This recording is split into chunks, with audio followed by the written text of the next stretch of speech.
कि वो martial art के स्टेज 2 के लोग थे, पर फिर भी उसे इस बात का पूरा भरोसा नहीं था। इसलिए उसने सुशील से कहा कि वो अक्षय से दोस्ती करे और उसके बारे में इंफॉर्मेशन निकाले। सुशील पहले ही चौधरी फैमिली की वजह से आहान पर हमला करने के लिए पछता रहा था, इसलिए उसने आहान की बात मान ली। अक्षय मनाली के मार्शल आर्ट क्लब का सबसे पुराना मेंबर था। अगर सच में 3 साल पहले हुए हादसे में अक्षय था, तो उसे जरूर पता होगा कि बाकी लोग कौन थे। अगर सुशील अक्षय से दोस्ती कर लेगा तो आहान को अपने दुश्मन के बारे में आसानी से पता चल सकता था। जब आहान इन सब बातों में खोया हुआ था, तभी रूम में अस्मिता आई। अस्मिता, रूपल के पेरेंट्स के बारे में कुछ पता चला? आहान ने मनाली पहुंचकर अस्मिता से रूपल के पेरेंट्स के बारे में पता करने के लिए कहा था। अगर किसी ने उसके पेरेंट्स के साथ गलत किया था, तो वो उसका बदला जरूर लेगा। यस यंग मास्टर, मैंने लोगों को इन्वेस्टिगेशन के लिए भेजा है। अभी जो खबर मिली है उसके मुताबिक रूपल के पेरेंट्स मिस्टर अनुज और मिसेस ललिता ने जो वाइन बनाई थी, उसमें कोई प्रॉब्लम नहीं थी। दरअसल उनकी डिस्ट्रीब्यूटर के साथ बहस हो गई थी, जिसकी वजह से उसने उनकी वाइन में कुछ मिला दिया था और एक बूढ़े आदमी को बेच दिया। उसको पीते ही उस बूढ़े आदमी को हार्ट अटैक आया और इससे पहले कि वो हॉस्पिटल पहुंचते, उसकी मौत हो चुकी थी। अब उसकी फैमिली चाहती है कि उस डिस्ट्रीब्यूटर मिस्टर अनुज और मिसेस ललिता को जेल हो जाए। डिस्ट्रीब्यूटर को पकड़ना मुश्किल नहीं है, क्योंकि इसके खिलाफ हमारे पास एविडेंस है। अस्मिता ने पूरी बात समझाई। अच्छा, तो क्या उस बूढ़े आदमी की फैमिली बहुत पावरफुल है? आहान ने कुछ सोचते हुए सवाल किया। आहान सारी मुसीबत की जड़ समझ चुका था।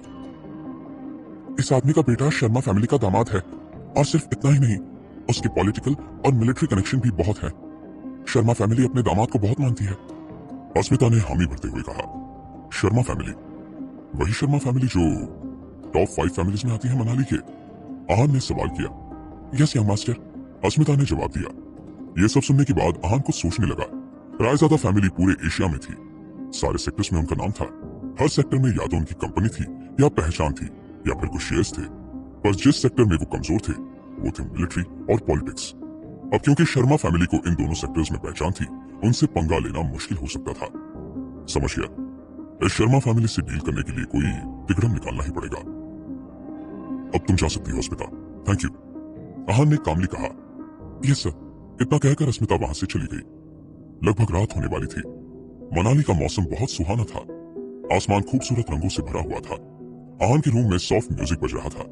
वो सोच रहा था कि कैसा होता अगर शनाया भी अभी उसके साथ होती। इतना सोचते ही आहान ने शनाया को कॉल करने के लिए जैसे ही फोन उठाया, फोन बजने लगा और शनाया का नाम फ्लैश होने लगा। हाय हबी, कैसे हो तुम? सामने से शनाया की चौपी आवाज सुनाई दी। आई एम फाइन, अभी मैं तुम्हारे बारे में ही सोच रहा था। आहान शनाया की आवाज सुनकर खुश हो गया। खुशी खुशी में आहान ने रियलाइज नहीं किया था कि उसने पहली बार शनाया को तुम बुलाया था। पर शनाया ने ये नोटिस कर लिया था, और ये सुनकर वो मन ही मन में खुश होने लगी कि फाइनली उसका रिश्ता आपसे तुम पर आ गया था। रियली? शनाया ने पूछा। यस, काश तुम यहाँ होती। तुम जानती हो, टीवी पे तुम्हारा फेवरेट सॉन्ग बज रहा है। आहान ने टीवी देखते हुए कहा। ओह अभी, अब तुम मुझे इतना मिस कर रहे हो तो मैं तुम्हें बता देती हूँ कि मैं मनाली पहुंच गई हूँ। शनाया ने बहुत एक्साइटेड होकर कहा। यह सुनकर आहान से उसकी खुशी कंट्रोल नहीं हुई। उसने तुरंत कहा, अमेजिंग, तुम बताओ तुम कहाँ हो, मैं अभी आता हूँ तुम्हें लेने। यस मिस्टर आहान, जल्दी लेने आओ, वरना तुम जानते हो मेरे आसपास कितनी भीड़ लग जाएगी। मैं अभी मनाली बस स्टॉप पर हूँ। शनाया की आवाज में खुशी साफ साफ झलक रही थी।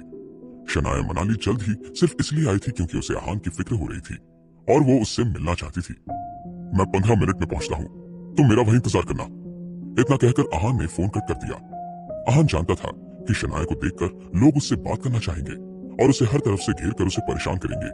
आहान जल्दी से अस्मिता के ड्राइवर और गाड़ी लेकर बस स्टॉप की तरफ गया। जब वो बस स्टॉप पहुंचा तो उसने देखा कि शनाया और रूपल कुछ लोगों से घिरे हुए थे। दोनों के चेहरे पर इरिटेशन और इम्पेशंस था। आप दोनों कितनी खूबसूरत है, आप मुझे एक मौका क्यों नहीं देती? एंटरटेनमेंट इंडस्ट्री में आप जैसी खूबसूरत लड़कियों की ही जरूरत है। आप मुझे 1 साल दीजिए, मेरी कंपनी आपको 1 साल में बहुत फेमस एक्ट्रेस बना देगी। एक आदमी जो कि एंटरटेनमेंट इंडस्ट्री में कास्टिंग एजेंट था, उन दोनों को यही बात बार बार बोलकर परेशान कर रहा था। हमें कोई इंटरेस्ट नहीं है, आप प्लीज जाइए यहाँ से, रूपल ने जवाब दिया। अगर कोई भी और लड़की होती तो शायद इस ऑफर को तुरंत एक्सेप्ट कर लेती, पर शनाया और रूपल दोनों को ही इस फील्ड में कोई इंटरेस्ट नहीं था। ब्यूटीज, एक बार मेरी, उस आदमी ने फिर से उन्हें समझाना चाहा, पर इस बार बीच में एक यंग लड़का आ गया। अंकल, क्या आपको समझ नहीं आ रहा था कि ये लेडीज आपसे क्या कह रही हैं? उस यंग लड़के ने कहा। वो लड़का ज्यादा बड़ा नहीं था, उसने ऊपर से नीचे तक ब्रांडेड कपड़े और शूज पहने हुए थे। उसकी अकड़ देखकर साफ पता चल रहा था कि वो कोई बहुत रईस बाप का बेटा है। इस बात से तुम्हारा क्या लेना देना, मैं उनकी मदद कर रहा हूँ, उस कास्टिंग एजेंट ने चिढ़ते हुए कहा। पर मुझे नहीं लगता कि इनको आपकी मदद की जरूरत है, और वैसे भी आप जैसे एजेंट कैसे होते हैं ये सब जानते हैं। अपने ऑफिस ले जाकर आप इनके साथ क्या करेंगे किसे पता है। यंग लड़के ने जवाब दिया। तुम में इतनी हिम्मत, इस एजेंट ने जोर से कहा। देखिए अंकल, यहाँ से चले जाइए वरना मुझसे बुरा कोई नहीं होगा, उस यंग लड़के ने गुस्से में कहा। सब जानते थे कि एंटरटेनमेंट इंडस्ट्री में सबको कॉम्प्रोमाइज करना पड़ता था। इस सबसे पहले कि वो एजेंट कुछ और बोल पाता, वो यंग लड़का फिर से बोला, चलिए चलिए अंकल, निकलिए यहाँ से। अपनी बेइज्जती होता देखकर वो आदमी वहां से चला गया, और भी जो लोग शनाया और रूपल से बात करना चाहते थे चुपचाप वहां से खिसक लिए।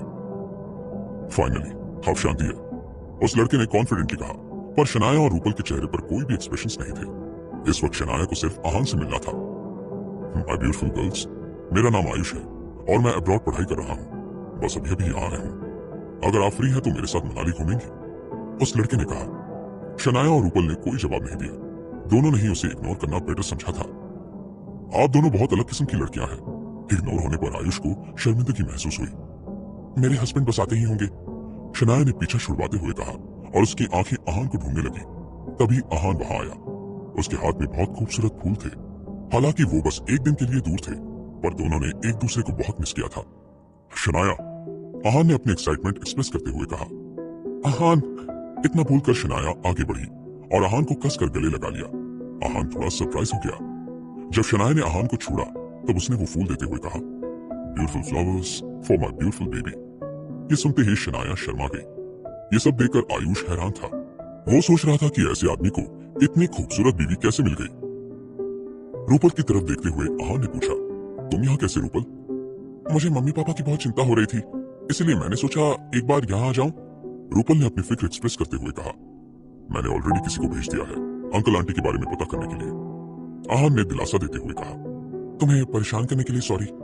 रूपल ने गिल्टी फील करते हुए कहा, इट्स ओके रूपल, तुम इसके बारे में इतना मत सोचो, चलो अब चलते हैं, ड्राइवर वेट कर रहा है। आहान ने शनाया का हाथ पकड़ते हुए कहा। इससे पहले शनाया और रूपल कुछ कह पाते, आयुष ने मजाक उड़ाते हुए कहा, ड्राइवर, तुम ड्राइवर अफोर्ड कर सकते हो? आहान का ये बात सुनकर मुंह चढ़ गया। क्या आपको कोई प्रॉब्लम है? तुम्हें देखकर लगता नहीं कि तुम ड्राइवर अफोर्ड कर सकते हो, तुम खुद एक ड्राइवर लगते हो। आयुष ने आहान का मजाक उड़ाते हुए कहा। आयुष ने आहान के सिंपल कपड़े देखकर उसे तुरंत जज कर लिया था। मैं ड्राइवर रख सकता हूँ या नहीं, इससे आपको क्या लेना देना है? आप बीच में इंटरफेयर क्यों कर रहे हैं? आहान ने इरिटेट होते हुए पूछा। मेरा कोई लेना देना नहीं है, पर इन खूबसूरत लड़कियों को लेना देना है। आहान ने शनाया और रूपल की तरफ पॉइंट करते हुए कहा। सॉरी, मैं आपकी बात समझा नहीं। आहान ने कंफ्यूजन में पूछा।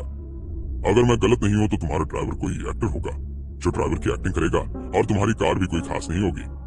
अब ऐसी खूबसूरत लेडीज ऐसी वैसी कार में थोड़ी बैठेंगी, आयुष ने कहा। तुमने बिल्कुल सही कहा, तुम तो बहुत स्मार्ट हो, अब अपनी ये स्मार्टनेस कहीं और जाकर दिखाओ। आहान ने कैजुअली जवाब दिया। फिर शनाया और रूपल को देखते हुए कहा, चलें।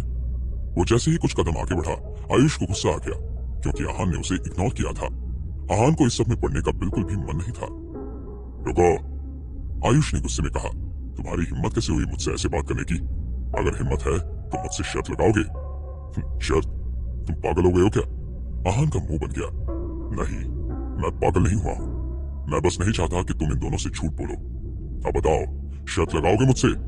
आयुष ने दोनों लड़कियों की तरफ देखते हुए कहा। ये बात सुनकर शनाया को बहुत अजीब लगा।